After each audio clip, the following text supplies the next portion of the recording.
Welcome to Cinema Bites.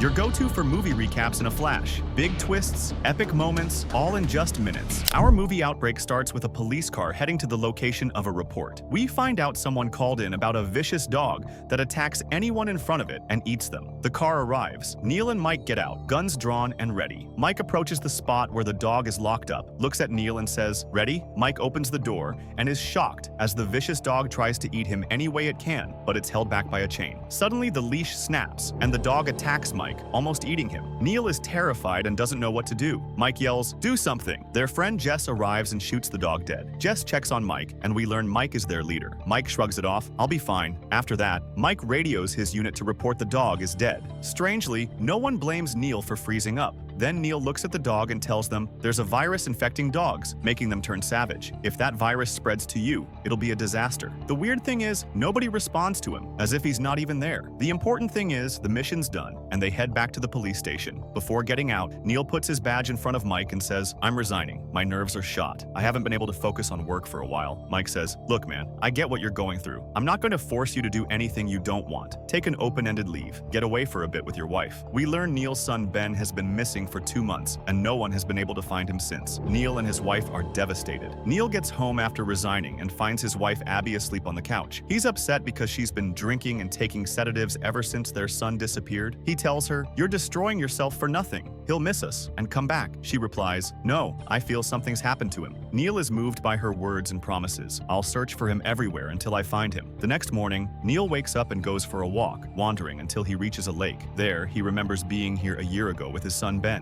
giving him a watch inherited from his grandfather. Ben took the watch, thrilled. Neil snaps out of the beautiful memories into harsh reality, feeling so hopeless and sad that he pulls out his gun, deciding to end it all. He has a cigarette with him, so he lights it and smokes before dying. He takes his final breaths, puts the gun under his chin, and is about to kill himself when he hears a girl drowning in the lake, calling for help. He runs and jumps in, managing to rescue her. As he checks on her, he's shocked to see she's a zombie and attacks him, trying to eat him. But Neil is stronger, throws her off, grabs his gun to shoot her, but finds it's empty. He throws the gun, pins her to the ground, grabs a rock and smashes her head until she's dead. He's stunned by what just happened, unable to process that creatures like this exist. He grabs his gun and runs home, terrified. He gets home and tries to wake Abby, but she's out cold, not wanting to get up. He grabs the radio trying to contact anyone from the police, but no one answers. He hears a noise outside, sneaks out to see where it's coming from, and is shocked to see 2 zombies heading toward the house. He rushes to open the drawer where he keeps the ammo, but finds all the boxes empty. He wakes Abby and asks about the ammo, but she doesn't answer, just keeps sleeping. As soon as he leaves the room, he's confronted by a zombie. He grabs a vase to smash on its head, but the zombie grabs his arm, breaks the vase, and knocks Neil to the ground, trying to eat him. Neil grabs a shard of the vase, stabs it in the zombie's neck, and kills it. He barely catches his breath when the second zombie comes at him, so he tackles it in the kitchen, grabs a rope, and strangles it, pulling tight until it's dead. After that, Neil takes Abby and leaves the house to get away. Abby is so out of it, she keeps sleeping even after he puts her in the car. Neil drives as fast as he can, reaching the public park, and is shocked to see zombies everywhere. He can't believe his eyes. He keeps driving away from the park and stops to talk to Abby, who's finally awake. He says, "There's an infection spreading through the city. People turned into zombies and attacked me." She's confused. "When did this happen?" He says, "I don't know anything. We have to leave this city now." Abby can't process Neil's words, thinks he's hallucinating, so she takes a sedative to calm herself. Then she tells him they need to go home before leaving so they can pack their essentials. He listens and heads home,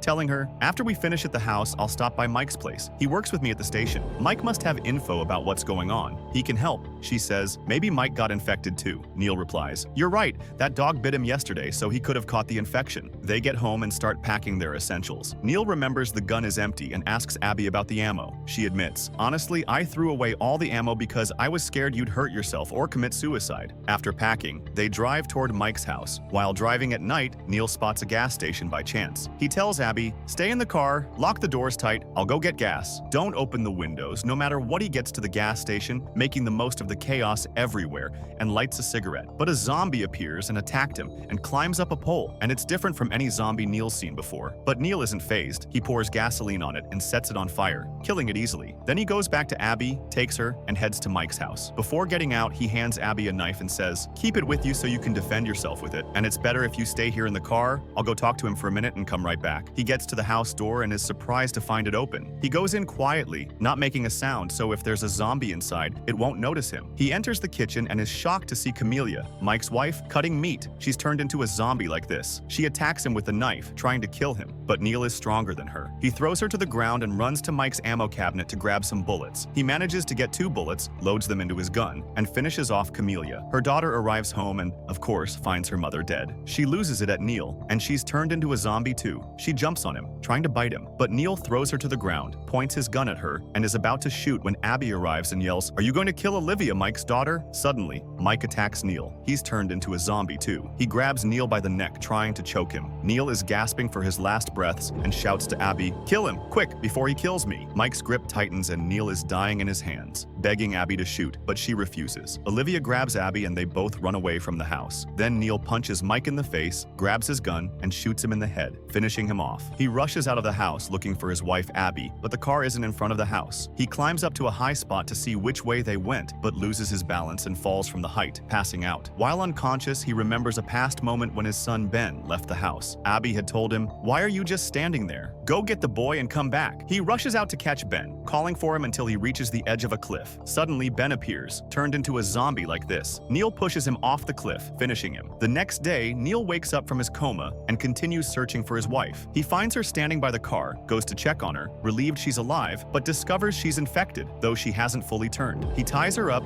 buckles her in the car, and drives off fast, hoping to find a cure before the infection takes over her body. As he's driving out of the city, he spots a police communications tower. He gets out to see if anyone can help. He climbs up quietly. Sure enough, he's attacked by the police officer stationed there, who's turned into a zombie. Neil shoots him in the stomach, hits him with the butt of his gun, and throws him off. He searches for anything useful, finds a walkie-talkie, and keeps calling for help, but no one answers. Frustrated, he takes the walkie-talkie and drives off. The problem is, Abby has now fully turned into a zombie. While driving, Neil keeps talking into the walkie-talkie, hoping someone will hear him. Luckily, his friend Jess, who used to work with him at the police station, answers. Neil tells Jess about the infection spreading through the city and that his wife's infected and might eat him any moment. Jess says, "I'll wait for you at your house. Come to me right now." Neil turns the car around and heads home. At night, he gets there and finds 2 police cars parked outside. He gets out, unties Abby, but ties her hands tight so she can't escape, then leads her toward the house, calling for Jess to come out. He keeps shouting for Jess. Jess comes out of the house,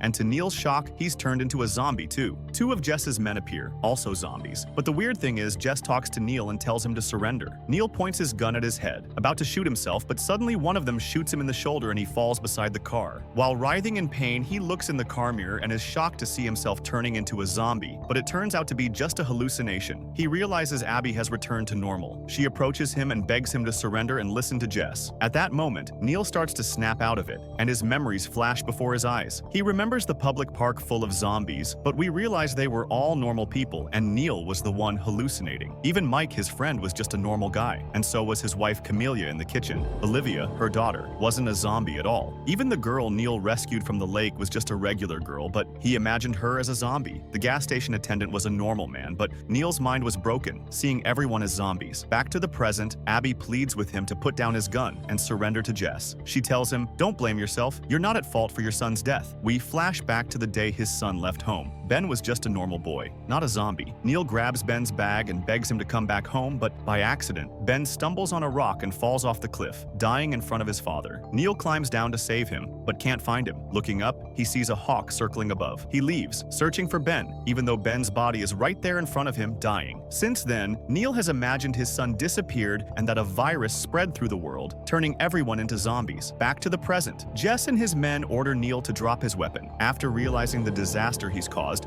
and that all the zombies around him were just hallucinations, Neil is overwhelmed with regret and decides to kill himself. But before he does, he decides to shoot Abby first, to end her suffering over their crazy son. He points his gun at her, but Jess steps in and shoots Neil before he can do it. Neil collapses, lifeless, though none of this was really his fault. Abby approaches his body, crying, telling him, "I can't live without you." At that moment, we see the hawk that was flying in the sky perched on a tree, watching everything happening, and we're shocked to see the hawk itself is a zombie. Apparently, this hawk is cursed, making people believe zombies are everywhere so they kill each other. If you enjoyed the video, don't forget to subscribe to the channel and hit the notification bell to get more new videos.